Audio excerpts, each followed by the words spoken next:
2010년 8월 5일 날 남미 칠레에서 한 구리 광산이 매몰되면서 지하 700m 갱도에 33명의 광부들이 매몰되었습니다. 한마디로 절망이었습니다. 식량은 며칠분밖에 남지 않았습니다. 이때 팀장 루이스가 광부 팀원들을 격려합니다. 구조대는 반드시 올 거야. 우리가 용기를 잃지 말고 기다리자. 그리고 며칠분밖에 남지 않는 식량을 관리하면서 분배했습니다. 한마디로 장기전에 대비를 한 거죠. 그럼에도 불구하고 15일 만에 식량은 모두 바닥이 나고 말았습니다. 한편 칠레 정부는 대통령의 특별 지시로 구조대가 편성되고 세계적인 구조 전문가들이 동원되어져서 이제 구조 활동을 시작을 합니다. 그렇게 17일째가 되었을 때 기적이 일어났습니다. 드릴을 뚫어서 그 갱도 속에 집어넣어서 생존자를 확인하는데 17일째 되는 날 700m까지 내려간 드릴 끝에 노란 비닐봉투 하나가 묻혀서 나왔습니다. 그 안에는 33명의 광부들이 다 생존해 있다는 거기에 기록과 함께 이 사람들이 생존하고 있다는 사실을 확인할 수 있었습니다.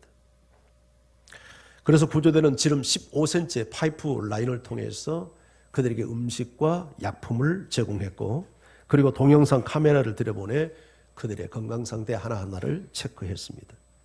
그리고 최신 장비들을 동원해서 매몰된 지 69일 만에 33명 전원을 한 사람의 손상도 없이 구조하는 데 성공했습니다.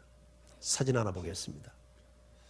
이 사진은 첫 번째 구조자가 올라왔을 때 칠레 대통령이 기품에 겨워서 포옹하는 장면입니다.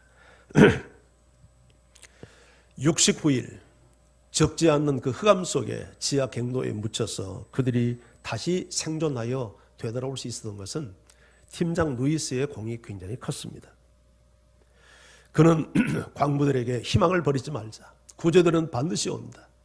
기다리는 우리에게 반드시 다시 사는 기적이 일어날 거다. 이런 격려는 헛되지 않았습니다. 바로 그런 기다림이 그들로 하여금 절망 상태를 극복하게 만들었고 위기를 넘어서게 만들었던 것입니다.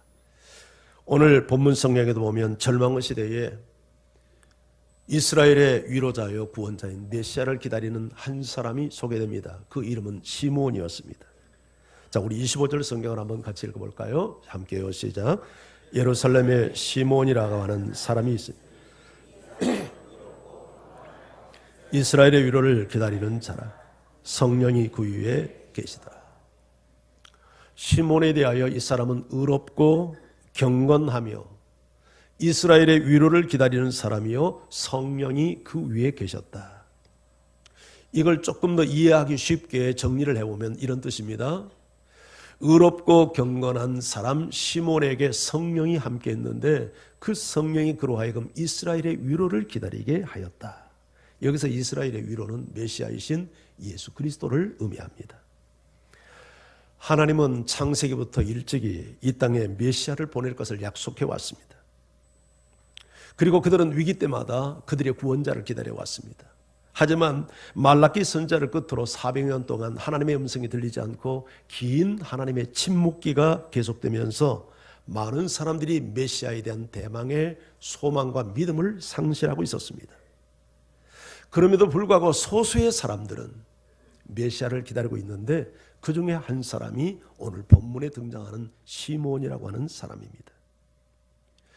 하나님의 말씀이 중단된 지 400년이 지났음에도 불구하고 그가 포기하지 않고 이처럼 메시아를 기다릴 수 있는 힘이 어디서 왔을까? 오늘 성경은 그것이 성령의 역사 때문이었다고 말합니다. 오늘 본문 가운데 성령이라는 단어가 3번이나 등장하는데 25절에 보면 성령이 시몬 위에 계셨고 26절에 보면 그가 성령의 지시를 받아 27절에 보면 성령의 감동으로 우리 27절 한번 같이 읽어볼까요? 함께요. 시작.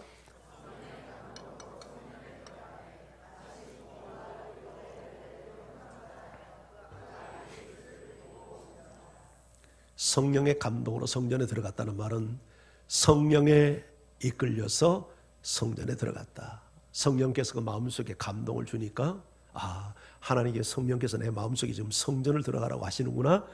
그 성령의 음성을 마음에 느끼고 성전에 들어가서 놀랍게도 그가 그토록 오랫동안 애타게 기다려왔던 메시아, 바로 예수 그리스도를 만나게 된 것입니다. 자, 우리는 여기서 성령이 하시는 역사를 이해하게 됩니다. 성령은 우리를 돕기 위해서 오신 우리 보혜사시요 우리의 헬퍼가 되는 분입니다. 어떻게 우리를 돕냐면 여러 방면에서 돕지만 무엇보다도 우리를 모든 진리 가운데로 인도하시며 진리를 이해하게 하시며 진리를 믿게 하시는데, 특별히 진리 되신 예수 그리스도를 알게 하시고 믿게 하시고 담게 하시고 전하게 하시고 그 사역을 계승하게 하는 일을 성령이 하시는 것입니다. 한마디로 성령 없이는 신앙생활이 불가능하다는 얘기입니다. 우리가 본 적도 없고 만진 적도 없는 예수님을 내 인생의 구주로, 내 인생의 주인으로 믿고 그분에게 내 인생을 맡길 수 있는 것은 전적인 성령의 역사입니다. 성령의 9가지 열매도 보면 사실은 예수님의 성품이에요.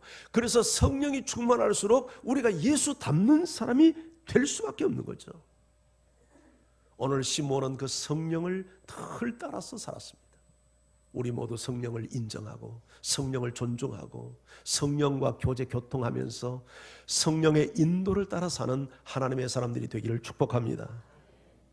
시몬은 성령의 감동으로 성전에 들어가서 한눈에 아기가 메시아인 것을 알아보고 하나님을 찬양합니다.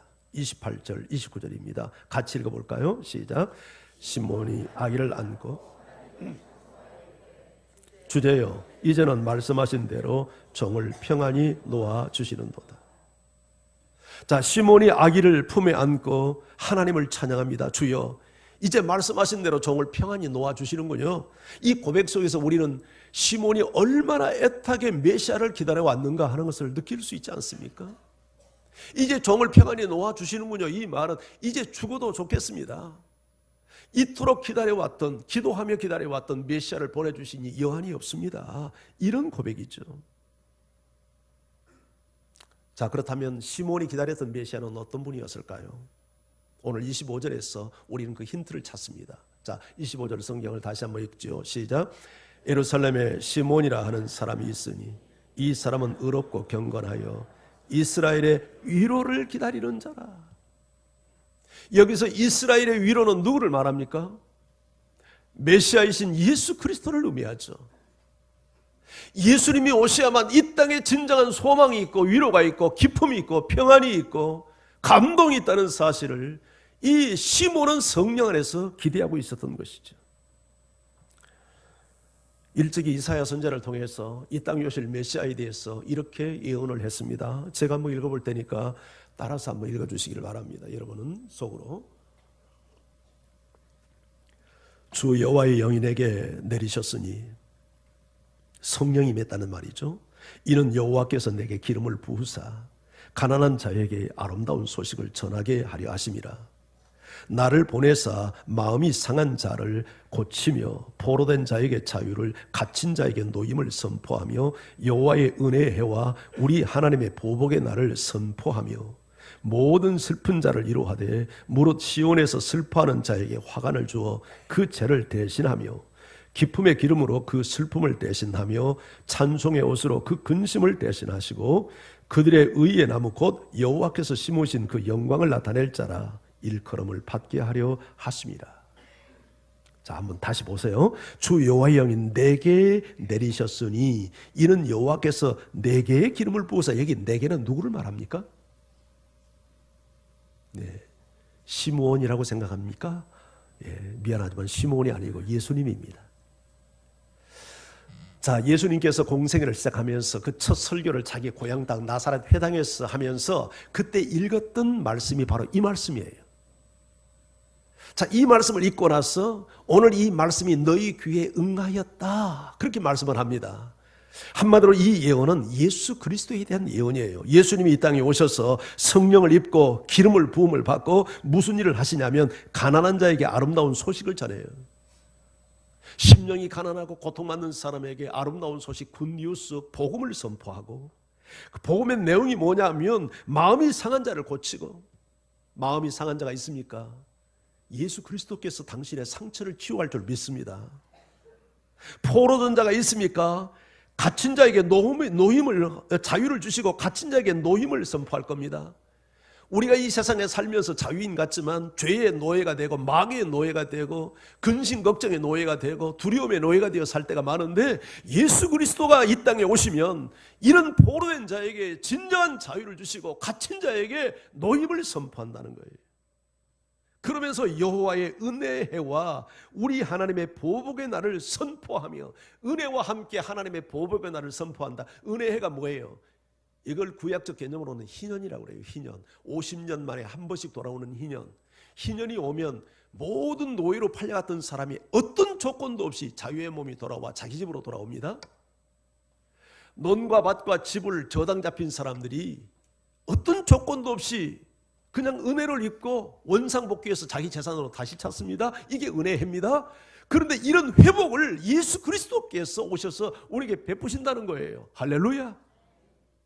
예수님은 우리에게 은혜의 해를 선포해요. 하나님의 은혜로 죄인된 우리가 의인되고 마귀의 자식된 우리가 하나님의 자녀되는 이 놀라운 은총을 주님이 오셔서 선포하고, 동시에 하나님의 보복의 날을, 하나님의 심판을 또한 선포한다. 그러면서 모든 슬픈 자를 위로하되, 무릇 시온에서 슬퍼하는 자에게 화관, 꽃면류관을 주시고 그 죄를 대신하여 기쁨의 기름으로 씌우고 슬픔을 대신하여 찬송의 옷을 입게 한다. 누가 이렇게 한다는 거예요? 예수님이 하신다는 거예요. 예수님. 그래서 예수님을 만난 사람은 다 인생이 변합니다. 슬픈 자가 기쁨을 얻게 되고, 노예가 되었던 사람들이 자유를 얻게 되고, 고통 속에 있는 사람들이 참된 평안을 얻는 이런 놀라운 변화들이 예수님을 통해서 우리에게 오는 거예요. 그래서 예수님이 복음이에요. 예수님이 굿뉴스예요. 이 세상 모든 인류가 들어야 될 복음제, 복음, 그 복음은 예수님 이야기예요.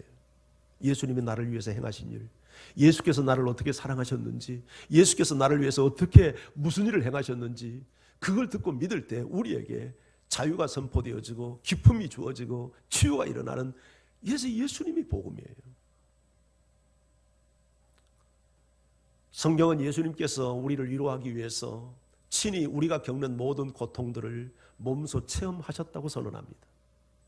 히브리서 4장 15절 16절을 제가 한번 읽어볼게요. 우리에게 있는 대제사장은 우리 연약함을 동정하지 못하실 리가 아니요 모든 일에 우리와 똑같이 시험을 받으신 이로되 죄는 없으시니라. 그러므로 우리는 긍휼하심을 받고 때를 따라 돕는 은혜를 얻기 위하여 은혜의 보좌 앞에 담대히 나아갈 것이니라. 여러분, 여기 우리에게 있는 대제사장이 누굽니까? 예수님입니다. 대제사장은 하나님과 죄인을 중보하는 자죠. 죄인은 하나님 앞에 직접 나갈 수 없어서 대제사장을 통해서 나가듯이 예수님은 죄인된 우리를 하나님의 보좌 앞으로 인도하기 위한 대제사장으로 오셨는데, 뿐만 아니라 대제사장은 백성을 축복하는데 어떻게 축복하냐면 우리의 연약함을 동정하지 못할 뿐이 아니요, 우리 연약함, 우리의 실수, 우리의 고통, 우리의 아픔, 상처들을 이해하지 못할 뿐이 아니요, 돕지 못할 뿐이 아니요, 모든 일에, 왜냐하면 모든 일에 우리와 똑같이 시험을 받으신 이로도 죄는 없으시다. 세상에서 당하는 모든 고통들은 다 죄 때문에 받는 고통이 대부분인데, 예수님은 죄도 없는 그분이 우리가 겪어야 되는, 죄인들이 겪는 모든 고통, 아픔을 다 당하셨대요. 왜 그래요? 우리 연약함을 동정하고 이해하고 돕기 위해서요. 전지전능하신 그분이 이런 체험 안 하면 우리 못 돕습니까? 얼마든지 할 수 있는 분이에요. 그런데 주님은 우리와 함께 공감대를 형성해서 우리의 아픔과 우리의 눈물을 닦기 위하여 나도 당했다, 나도 그런 고통을 체험했다, 그러면서 우리를 위로하신다는 거예요. 그래서 긍휼하심을 받고 때를 따라 돕는 은혜를 얻기 위하여 은혜의 보좌 앞에 담대히 나아가라. 여러분, 우리가 주님 앞에 나가면 긍휼하심을 받고 때를 따라 돕는 은혜를 얻습니다. 이 긍휼과 이 은혜를 얻기 위하여 은혜의 보좌 앞에, 주님 앞에, 하나님의 임재 앞에 담대히 나가는 여러분 되기를 주의 이름으로 축복합니다. 힘들고 지칠 때, 이 세상 어디 가서 우리가 위로받겠어요? 세상 사람들은 술집 가서 위로받고, 기생집 가서 위로받고, 스포츠 하면서 위로받고 합니다만은 그것이 진정한 위로가 됩니까? 그러나 예수님을 만나면 모든 슬픔을 위로받을 수 있고, 모든 상처가 치유받을 수 있고, 모든 절망에서 희망을 가질 수 있고, 바로 그분이 이 땅에 오신 예수님이에요. 얼마 전에 여기 가까운 응암동에서 젊은 자매가 딸과 함께 자살을 시도했습니다. 옥탑방에 살고 있는 41살 된 모모씨예요. 근데 이 자매가 남자를 잘못 만나가지고 미혼모가 됐어요. 아이를 임신시키고는 사라져버리니까 혼자 이 아이를 낳아가지고 기르는 겁니다. 처음에는 능력이 없으니까 그 모자원에 들어가서 생활을 몇 년 했는데, 모자원도 계속 살 수는 없잖아요. 몇 년 있으면 나가야 된다며요. 그래가지고 응암동 한 옥탑방 월세 20만 원짜리 옥탑방을 얻어가지고 생활을 하는 거예요. 그 일을 하면서 딸과 함께. 그런데 어느 날부터인가 너무 많은 스트레스와 이런 것들이 겹쳐서 그랬는지 눈이 보이질 않는 겁니다.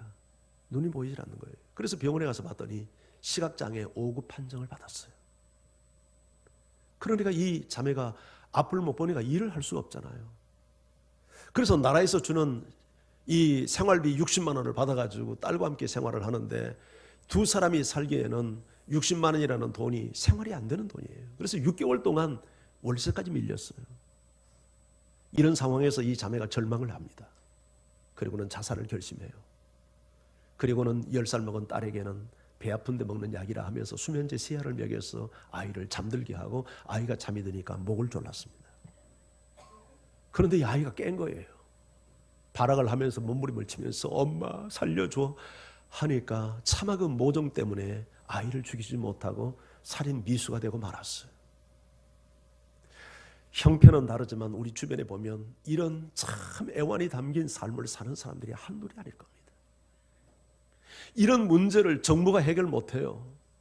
여러분, 사람의 상처와 외로움과 고독을 누가 치유할 수 있겠습니까? 우리의 인생의 문제와 눈물을 치유할 분은 우리 주 예수 그리스도밖에 없어요. 우리의 위로자로 예수님이 오신 거예요. 여러분, 은혜의 보좌 앞에 담대히 나갈 수 있기를 바랍니다. 예배의 자리에 거침없이 나올 수 있기를 바랍니다. 기도의 자리로 나가서 주의 옷자락에 손을 대는 여러분 되기를 축복합니다. 예수님은 누구신가? 우는 자의 위로와 없는 자의 풍성이며 천한 자의 높임과 잡힌 자의 노임되고 우리 기쁨 되시네. 아멘입니까? 2절은 같이 한번 해봐요. 2절. 예수님은 누구신가? 약한 자의 강함과 눈먼 자의 빛이 되며 병든 자의 고침과 죽은 자의 부활되고 우리 생명 되시네. 아멘. 이분이 이 땅에 인간의 몸을 입고 오신 하나님의 아들 예수님이에요. 이런 예수를 왜 안 믿으려 해요? 이런 예수님을 왜 멀리하려 해요? 예수님이 우리의 위로자가 될 수 있는 것은 단순히 우리의 눈물만을 닦아서가 아니에요. 예수님이 우리의 참된 위로자가 되는 것은 상처를 치유해서만은 아니에요. 예수님이 우리의 진정한 위로자가 될 수 있는 것은 인간의 힘으로 도저히 해결할 수 없는 우리의 구원의 문제를 해결해 주신 진정한 해결자가 되시기 때문이에요. 시몬은 그것을 알고 주님을 이렇게 찬양했습니다. 자, 29절에서 32절 같이 한번 읽어봐요. 시작. 주제여, 이제는 말씀하신 대로 종을 평안히 놓아 주시는도다. 내 눈이 주의 구원을 보았사오니 이는 만민 앞에 예비하신 것이요 이방을 비추는 빛이요 주의 백성 이스라엘의 영광이니이다 하니. 주제여, 전능하신 하나님이여, 이제는 말씀하시는 대로 종을 평안히 놓아주시는군요. 이유가 뭡니까? 마음의 평안을 얻었다고 하는 이유가 뭐예요? 내 눈이 주의 구원을 보았사오니, 내 눈이 구원자를 보았사오니, 이 땅에 내가 그토록 기다리는 구원자 메시아 예수 그리스도가 오셨으니, 뿐만 아니라 이는 만민 앞에 예비하신 자요 이방을 비추는 빛이요 이스라엘의 영광이다. 예수님은 이스라엘 백성만을 위해서 온 게 아니라 온 만민과 모든 이방인을 위해서 구원의 빛을 비추기 위해서 이 땅에 오신 우리의 구원자예요. 인간의 문제, 정부가 관련한 이 푸는 인간의 문제는 참 다 경제 문제입니다. 그러지만 하나님의 관점에서 인간을 보면 인간의 문제는 죄의 문제예요. 죄 때문에 고통이 왔고, 죄 때문에 죽음이 찾아왔고, 죄 때문에 심판을 받게 되고, 경제 문제는 인간의 노력으로도 풀 수 있지만 죄 문제와 죽음의 문제와 심판의 문제는 인간의 노력으로도 해결이 안 돼요. 예수 그리스도가 그래서 이 문제를 해결하기 위해서 이 땅에 오셨잖아요. 여러분, 정말 사형수에게 무엇이 위로가 되겠습니까? 사형을 집행받기 위해서 지금 형장으로 끌려가는 사람이 있다면 이 사람에게 억만금을 주면 위로가 되겠습니까? 아파트를 100채 정도 주면 위로가 되겠습니까? 무엇이 이 사람에게 위로가 되겠어요? 지금 당장 사형을 이제 받아야 될 사람에게 위로가 있다면 대통령의 사면장 한 장 이것 외에는 위로가 없을 거예요. 죄인이요, 그래서 죽을 수밖에 없고 그래서 영원한 심판의 대상이 될 수밖에 없는 우리에게 예수님은 참된 위로를 주기 위해서 오셨는데, 그 위로가 뭐냐면 우리에게 구원의 빛을 비추기 위해서 오신 거예요. 할렐루야. 이 세상 모든 만물을 다 소유하고 모든 사람들의 박수갈채를 받는 명예와 인기를 얻고 세상의 모든 사람이 부러워하는 권력을 손에 쥐었다 해도 만약에 이 사람 구원받지 못한다면 그 사람은 망한 사람이에요. 하지만 이 세상에서 비록 우리가 초라한 삶을 살고 가난한 삶을 살고 병든 삶을 살고 우리가 이렇게 남에게 내세울 것 없는 삶을 살아도 예수님을 만나 참된 구원을 소유했다면 이 사람은 진정 복받은 사람이에요. 할렐루야. 이것을 믿는 것이 믿는 사람의 본질 아닙니까? 예수 믿는 것은 착하게 살기 위해서 믿는 게 아니라 우리의 가장 본질적인 구원의 문제를 해결하기 위해서 믿는 것이 우리의 출발점이죠. 예수님도 말씀하시지 않았어요? 사람이 만약 온 천하를 얻고도 제 목숨을 잃으면 무엇이 유익하리요?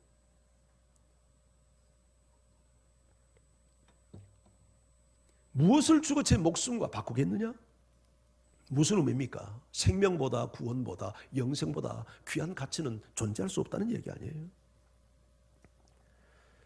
그런데 예수님께서 이 땅 위에서 울고 있는 우리 인생들을 위로하기 위해서, 그리고 그 저주와 죽음과 심판의 두려움에 떨고 있는 우리에게 참된 구원을 주시기 위해서 이 땅에 인간의 몸을 입고 오신 것입니다.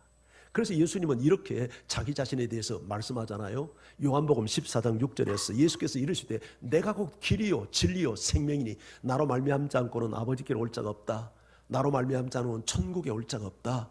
내가 아버지께로 가는 길이요 내가 아버지께로 인도하는 진리요 내가 너희를 천국으로 인도하는 생명이다. 요한복음 10장 10절에서는 내가 온 것은 양으로 생명을 얻게 하고 더 풍성히 얻게 하려 함이라.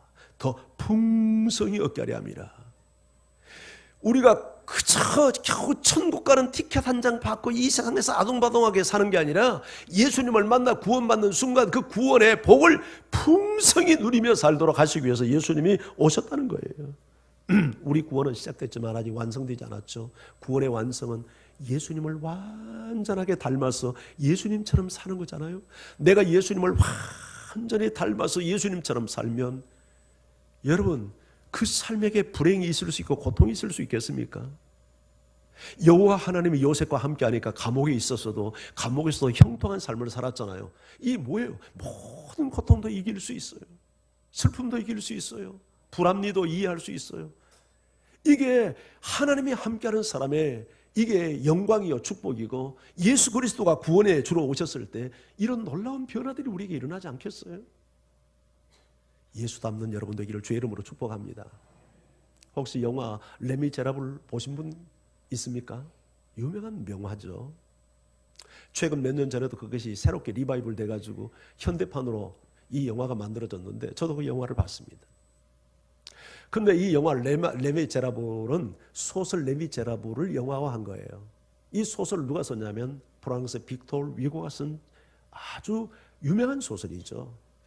빅토르 위고는 이 사람이 그 글을 쓰는 아주 재간을 있어서 20대부터 이런 작가로서 굉장한 명성을 날렸던 사람입니다. 그런데 이 빅토르 위고는 말이죠, 자기 명성과 걸맞지 않는 삶을 살았어요.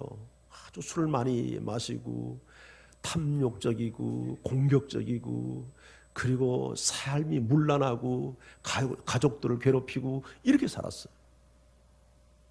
그러다가 빅토르 위고에게 위기가 찾아옵니다. 사랑하는 딸이 물에 빠져 죽는 사고가 일어나요. 그런데 이 고통이 빅토르 위고로 하여금 정신 차리게 하는 계기가 됐어요. 딸을 잃고 나서 옛생활, 죄된 생활을 청산하고 시므온처럼 의롭고 경건하게 사는 하나님의 백성으로 그가 돌아옵니다. 그러고 나서 썼던 책이 소설이 레미제라블이에요. 레미제라블 대충 그 스토리는 이해하죠. 주인공 누굽니까? 장발장이 나오죠. 장발장이 도둑질 하다가 빵 한 쪽 훔치다가 수년 동안 감옥살이 하고 나와가지고 또 신부 집에 가가지고 또 신부의 촛대를 훔치는데 신부에게 은혜를 입잖아요. 경찰에 붙들려 가가지고 이거 당신이 준 거 맞소. 이게 이제 촛대를 이 허름한 사람이 긁고 가니까 경찰이 잡아서 이거 어디서 났냐? 어느 성당에 신부님이 줬다. 그래서 가서 가니까 신부님이 눈치를 채고 말이죠. 아, 이복에 왜 그것만 가지고 갔어? 이거 내가 자네한테 대접도 줬는데 왜 이거 놓고 갔어? 해가지고 이제 누명을 벗잖아요. 거기서 하나님을 만납니다. 신부가 베푸는 사랑을 통해서 그가 하나님의 사랑을 체험하고, 그가 예수 그리스도를 인격의 구주로 내 마음속에 모셔드리면서 그때부터 변화된 삶을 살아요. 그래서 더 이상 장발장은 패기치는 인생이 아니라 가난하고 소외된 사람을 돕고, 연약한 사람들을 돕고, 여인들을 돕고, 어린아이를 돕고, 그렇게 돕는 인생으로 인생이 변화됩니다. 이 소설 평론가들의 말에 의하면 레미제라블을 썼던 그 장발장은 사실은 이 작가 빅토르 위고의 자화상이라고 이야기를 합니다. 예수를 만나고 나서 레미제라블 그 장발장 주인공이 자기의 모습을 소설화했다, 그렇게 말하고 있는 거예요. 여러분, 이것이 구원입니다. 예수를 믿는데 전혀 삶은 변화되지 않는 사람이 있어요. 그건 진짜 예수를 믿는 게 아니에요.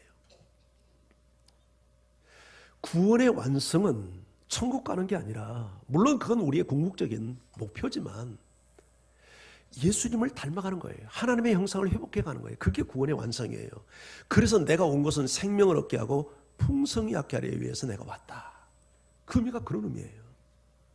그러니까 우리가 예수를 잘 믿는다는 것은 우리의 인격과 삶 속에서 정말 예수님의 형상이 나타나고, 우리의 삶의 인생의 목적 자체가 주님처럼 사는데 목적을 두고 사는 것이, 그것이 구원이란 말이죠.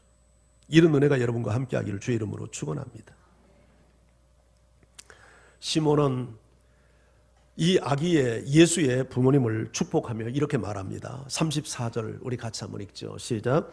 시몬이 그들에게 축복하고 그 어머니 마리아에게 말하여 이르되, 보라, 이는 비방을 받는 표적이 되게 하여 세움을 받았고. 자, 보세요. 시몬이 그들, 즉 요셉과 마리아를 축복하면서 그 어머니 마리아에게 특별히 말합니다. 보라, 이는이라는 말은 이 아이는, 이 사람 예수는 이스라엘 중 많은 사람을 패하거나 흥하게 하며, 예수님이 이 세상에서 사람을 흥하게만 하기 온 게 아니라 어떤 사람은 또 패한다는 거예요. 패하거나 흥하게 하며, 그리고 비방을 받는 표적이 되게 하여 세움을 받았다. 참 놀라운 예언이죠. 그러니까 어떤 사람은 예수 때문에 패하는 사람이 있고 예수 때문에 흥하는 사람이 있는데, 패한다는 말은 망한다는 거예요. 멸망을 당한다는 거예요. 흥한다는 것은 구원받는다는 얘기예요.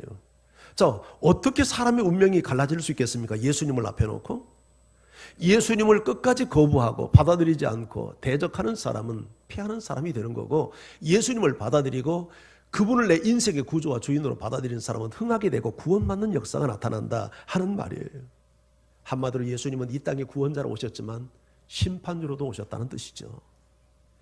예수 그리스도를 어떻게 대하느냐에 따라서 그 인생이 망하는 인생도 되고 흥하는 인생이 된다는 거예요. 할렐루야. 저는 여러분, 이 자리에 계신 여러분 한 분도 예수님을 소홀히 대하고 예수님을 하찮게 대하여 패하는 인생 되는 인생 없기를 축복합니다. 예수님을 내 인생의 정말 위로자여 구원자로 받아들여서 예수님 때문에 구원받고 인생이 새로워지는 이런 은총을 경험하기를 축복합니다. 예수 믿는 거 쉬울까요? 어려울까요? 자, 예수 믿는 거 쉽다. 믿는 거, 예수 믿는 거 어려워요? 쉬워요? 반응이 똑같군요. 1부, 2부 다 같습니다.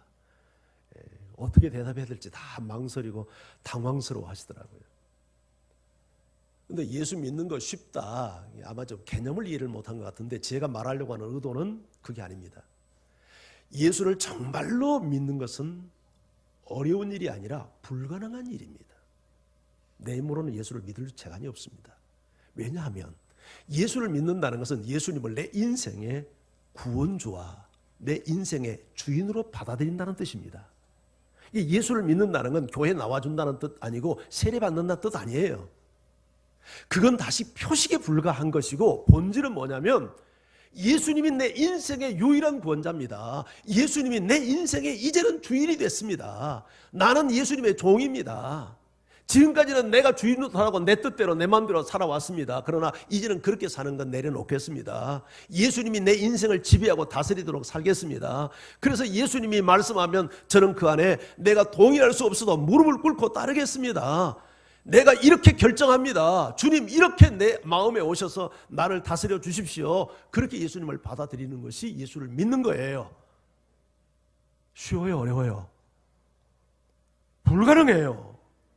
어떻게 맨정신 가지고 그렇게 예수를 믿어요? 성령의 도움이 없이는, 하나님의 은혜가 없이는, 하나님의 택함이 없이는 믿을 수 없어요. 억울하잖아요?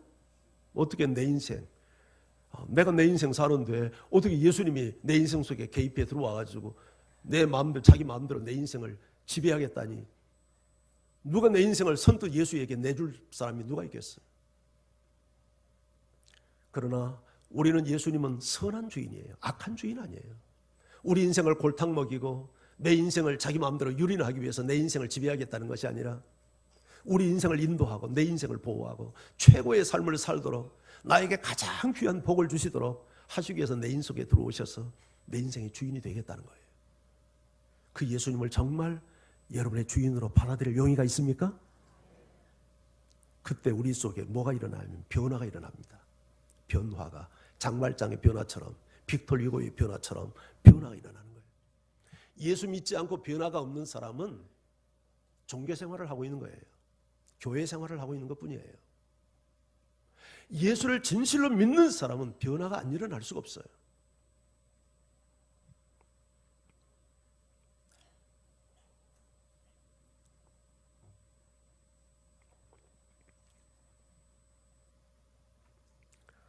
동시에 예수님은 비방을 받는 표적이 된다.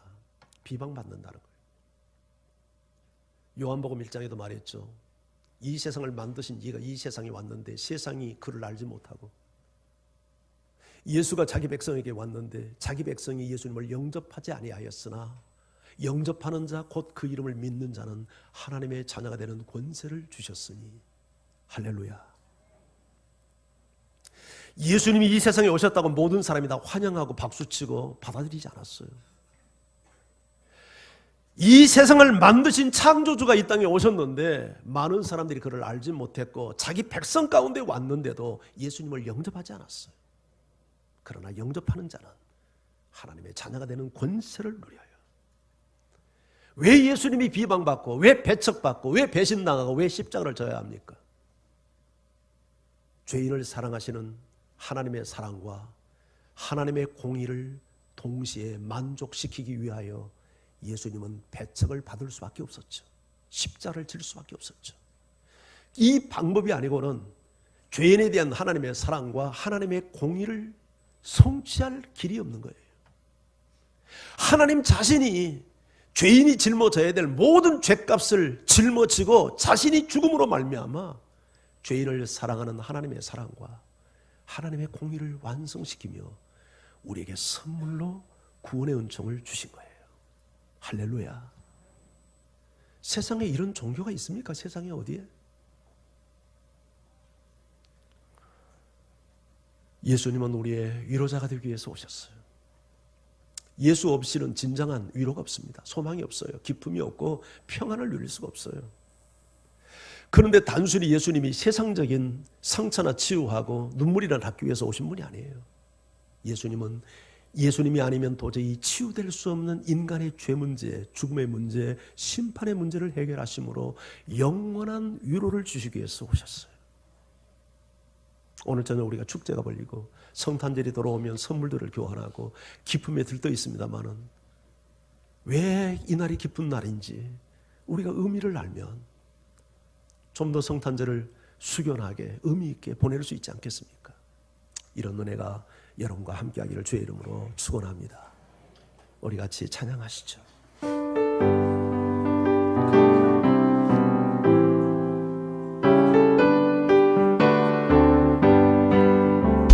슬픈 마음 있는 사람 예수 이름 믿으며 영원토록 변함없는 기쁜 마음 얻으리. 아멘.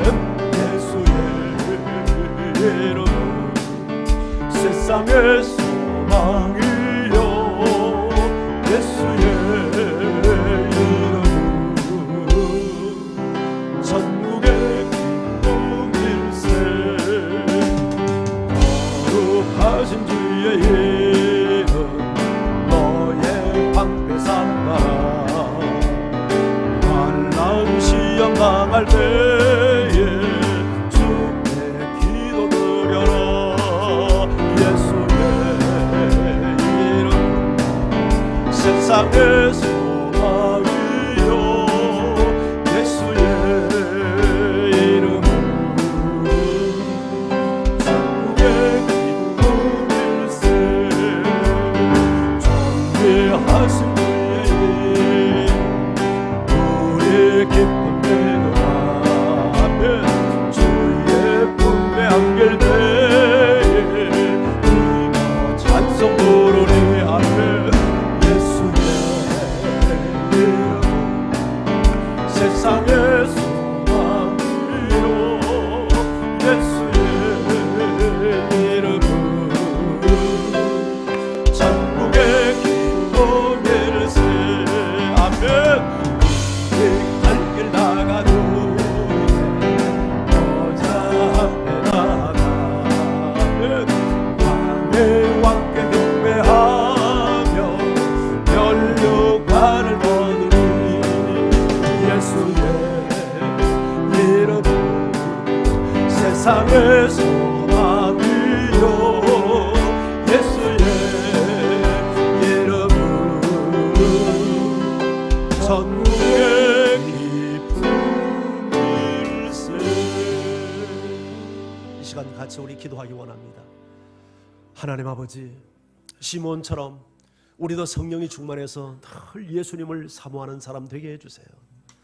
이 땅에 우리의 위로자로 구원자로 예수님을 보내주시니 감사합니다. 예수님 안에서 우리의 모든 상처와 모든 우리의 고통들이 사라지게 하시고 참된 구원에 이르는 하나님의 백성들이 되게 하여 예수를 나의 구주, 내 인생의 주인으로 우리가 모셔드릴 수 있도록 도와달라고 다 같이 기도하며 주 앞에 나갑니다.